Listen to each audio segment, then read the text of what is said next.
안녕하십니까. 오늘은 5월 5일입니다.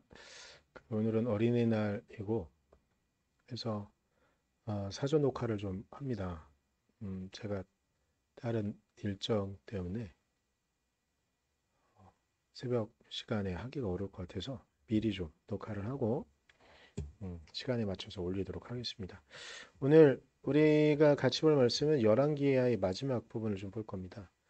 오늘 말씀은 어찌 보면 다윗 왕조, 그러니까 이스라엘이 북이스라엘과 남유다로 분열하고 난 다음에 남유다가 멸망하는 과정 가운데 마지막 부분을 좀 보려고 합니다. 그래서 그런 이야기를 좀 할 건데, 그래서 오늘은 어찌 보면 남유다의 결정적인 패망의 시작, 그 포인트라고 할 수 있는 므낫세 왕에 대한 부분 보려고 합니다. 그래서 21장 1절로 5절까지의 말씀입니다. 므낫세는 왕이 되었을 때에 12살이었다. 그는 예루살렘에서 55해 동안 다스렸다. 그의 어머니는 헵시바이다. 므낫세는 주님께서 보시기에 악한 일을 하였다. 그는 주님께서 이스라엘 자손이 보는 앞에서 쫓아내신 이방 사람들의 역겨운 풍속을 따랐다. 그는 아버지 히스기야가 헐어버린 산당들을 다시 세우고 바알을 섬기는 제단을 쌓았으며 이스라엘 왕 아합이 한 것처럼 아세라 목상도 만들었다. 그는 또 하늘의 별을 숭배하고 섬겼다. 또 그는 주님께서 일찍이 내가 예루살렘 안에 나의 이름을 두겠다 하고 말씀하신 주님의 성전 안에도 이방 신을 섬기는 제단을 만들었다. 주님의 성전 안팎 두 뜰에도 하늘의 별을 섬기는 제단을 만들어 세웠다. 네. 음, 오늘 말씀을 좀 보면 제가 말씀을 준비하기 위해서 성경을 쭉 읽다가 이렇게 든 생각이 뭐였냐? 첫 인상은 이거였습니다. 한 번이 쉽지. 한 번 어떤 잘못을 저지르거나 무엇인가를 하고 나면 그 다음부터는 점점 수월해지고, 그리고 한 번 둔 것은 그 다음에 다시 바꾸기도 어렵고, 마치 나무가 자랄 때 옹이 부분이 하나 나면 이 나무의 전체적인 성장을 특이하고 어렵게 휘게 만들고 뭐 돌아가게 만들고 하는 것처럼 그 옹이 하나가 어떤 일을 이뤄내는가 만들어내는가 같은 것. 오늘 문하세가 한 것은 그러한 것이 아닐까 합니다. 문하세가 한 것은 4절에서 이야기하고 있는데, 주님께서 일찍이 내가 예루살렘 안에 나의 이름을 두겠다고 하신 말씀하신 주님의 성전 안에도 이방신을 섬기는 제단을 만들었다라고 말하고 있습니다. 예루살렘 성전 안에요. 다른 신들을 섬기는 산당을 만든 거예요. 예루살렘 성전 안에. 이 부분만 보고 추정할 수 있는 이야기는 북이스라엘은 단이나 혹은 베델들을 통해 가지고 이방 신상들을 만들어 놓기 시작했죠. 물론 그 두 곳에서는 금송아지가 있었지만 그 주변에 따른 각지마다 우상신을 섬기는 산당들을 만들어 놓은 거죠. 근데 이게 오늘 본문을 좀 자세히 보게 되면 예루살렘을 제외하고 남유다 안에서도 이런저런 지역에 산당들이 세워졌음을 추측할 수가 있습니다. 그 이유 중에 하나는 그러니까 므낫세의 아버지 히스기야에 대한 설명을 할 때 히스기야가 없앴던 유대 땅에 있는 각 산당들을 다시 세웠다라고 표현하고 있잖아요. 이 말은 돌려 말한다면 남유다 땅 안에도 이런저런 이방 신상들을 섬기는 산당들이 있었음을 이야기하고 있는 것이죠. 그런데 히스기야는 그 산당을 없앤 거예요. 우리는 그러니까 남유다 왕국의 히스기야와 요시야 두 명의 왕을 중요시 여깁니다. 히스기야는 나름 할 수 있는 한 최선을 다해서 하나님께 섬길 수 있는 것들을 최선을 다했죠. 그래서 그의 병이 고침을 받기도 하고요. 그리고 음, 히스기야 왕 때에 활동한 이사야 선지자를 통하여서 어, 이런저런 많은 예언들을 듣게 되지만 이사야 예언자를 통하여 히스기야가 들은 말들 중에 하나는 결국 남유다도 멸망한다라는 이야기이기도 하죠. 그리고 이때 상황적으로도 보게 되면 북이스라엘은 멸망했고요. 남유다는 일단 왕국의 형태만 남아져 있는 뼈대만 남아 있는 살도 없고 혈관도 흐르지 못하고 있는 그런 형국의 남유다 왕국을 지내고 있었습니다. 그런데 그럼에도 불구하고 남유다가 왕국으로서의 형편을 유지할 수 있었던 이유는 정치적인 이유도 뭐 외교적인 이유도 그리고 지형적인 이유도 있겠지만 중요한 건 하나님을 섬기는 신앙을 저버리지 않았기 때문이었거든요. 그런데 므낫세에 와서 어, 히스기야도 잘못한 부분 중에 하나가 무엇이냐면 북이스라엘을 멸망시킨 게 아시리아거든요. 그래서 아시리아에게는 반감을 갖고 있습니다. 그런데 바빌론에게는 친밀한 친바빌론적인 정치적인 행보를 유지해요. 그러다 보니까 히스기야가 병이 고침받았다는 소식을 들어서 바빌론에서 사신들을 파견하니까 너무 기쁜 나머지 친바빌론적인 막 신흥으로 성장하고 있는 강성한 아시리아를 견제할 수 있을 만한 바빌론이 자신의 친구라고 인식을 했으니까 자신이 보여줄 수 있는 모든 고가를 다 보여주죠. 예루살렘 성전에 있는 모든 기물들을 다 보여주고 다 이렇게 한 이유가 그만큼 나는 당신들과 친밀하게 친하게 지낼 테니 우리를 끝까지 지켜봐 달라 뭐 이런 이야기를 했을 것 같습니다.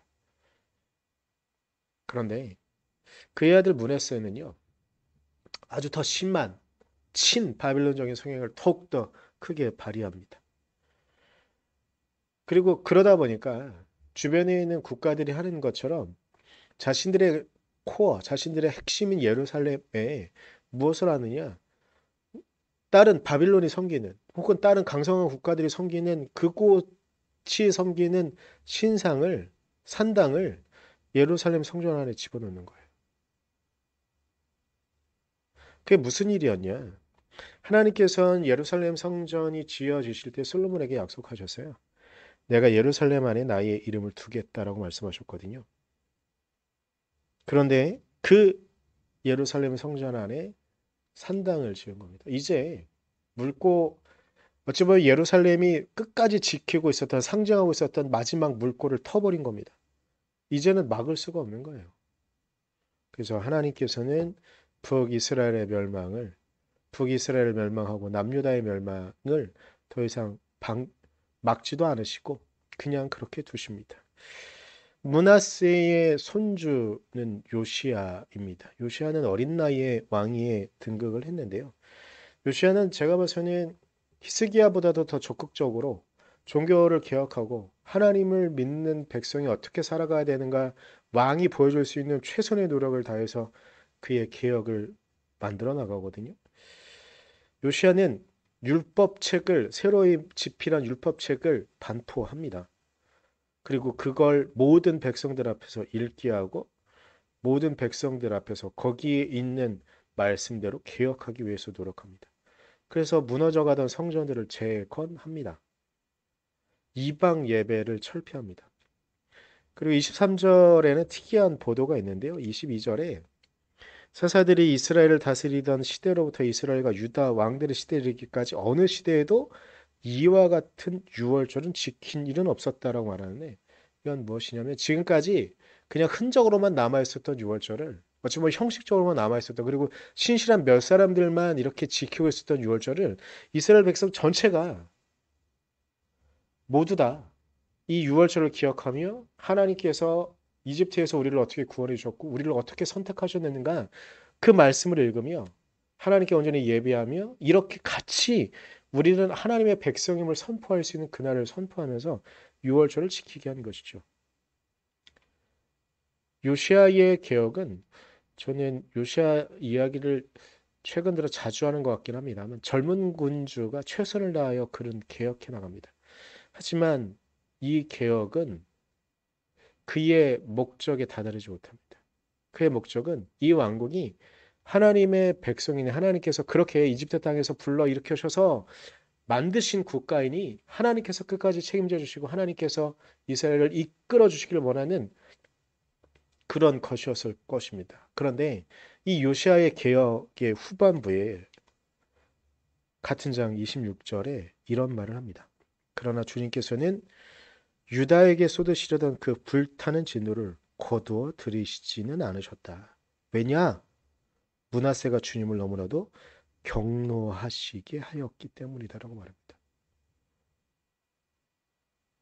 므낫세는 자신이 왕으로서 할 수 있는 선택을 했던 것 같습니다.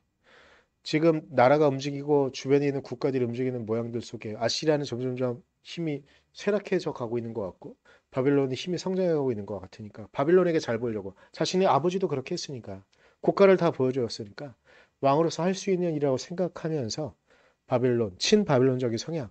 그래서 그렇게 하면 안 되는 일, 예루살렘 성전이 갖고 있는 상징적인 의미를 무너뜨리고 물꼬를 터서 그곳 안에 우상을 섬기는 산당을 만들어 놓죠. 하나님께서는 그 일로 어느 누가 그 다음에 무엇을 해도 이것을 결코 돌이키지 않으십니다. 하나님의 분노와 하나님의 진노를 돌이키지 않으십니다.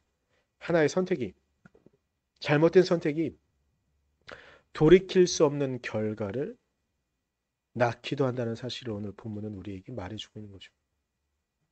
그렇기에 우리의 선택은 신중해야 됩니다. 하나님을 중심에 두고 하나님께서 우리에게 원하시는 것이 무엇인지 기도하며 이 상황 가운데 우리는 어떤 선택을 해야 되는가를 기도하며 하나님께서 우리에게 요구하시는 것이 무엇인가를 늘 마음에 새기며 기도하면서 이 결정들을 내려야 함을 잘 알아야 하는 것이죠. 우리는 이 사실을 잊지 말아야 됩니다. 므낫세는 자신이 왕으로서 이 국가를 위해서 저는 그렇게 선택했다고 생각합니다. 하지만 그 선택의 중심에 하나님은 없었습니다.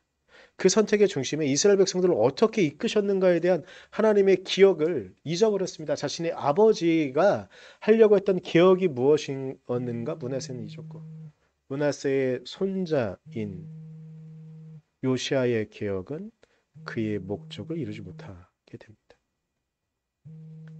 이제 우리는 우리의 선택을 어디에 두어야 되는지, 우리의 마음을 어디에 두어야 하는지 바라며 마음을 두며 하나님께서 우리에게 요구하시는 것들을 찾아갈 수 있는 우리가 되어지기를. 그래서 주님의 뜻을 우리가 따라갈 수 있는 주님께서 우리에게 요구하시는 것들을 이제 바라볼 수 있는 우리가 되어지기를 간절히 소망해 봅니다. 기도하겠습니다. 주님, 므낫세와 요시아를 봅니다. 요시아의 그 놀라운 개혁은 그의 할아버지 므낫세의 죄악으로 인하여 빛을 발하지 못하고 남유다의 멸망은 막지 못하고 결국 하나님께서 세우신 나라를 또 하나님께서 무너뜨리는 광경들을 우리는 목격할 수밖에 없게 됩니다. 주님, 우리는 어떤 선택을 하고 있습니까? 므낫세처럼 당장 눈앞에 보이는 것 때문에 그리고 우리의 이익과 우리가 할 수 있는 방법을 찾다 보니 하나님께서 원하시지 않는 선택을 하지는 않는지 그렇게 우리는 더욱더 우리의 마음을 다스리며 우리의 중심에 하나님을 두며 하나님께서 우리에게 원하시는 것들을 그리고 하나님께서 우리에게 지금 이 상황 가운데 무엇을 하라고 말씀하시는가를 끊임없이 물을 수 있는 우리가 되어주도록 그래서 우리의 선택이 우리의 행동이 하나님의 뜻에 맞아 떨어질 수 있도록 하나님 우리를 이끌어 주시고 우리를 붙잡아 주십시오. 하나님께서만 우리를 온전히 이끌어 주시길 간절히 소망하며 예수님의 이름으로 기도드렸습니다. 아멘.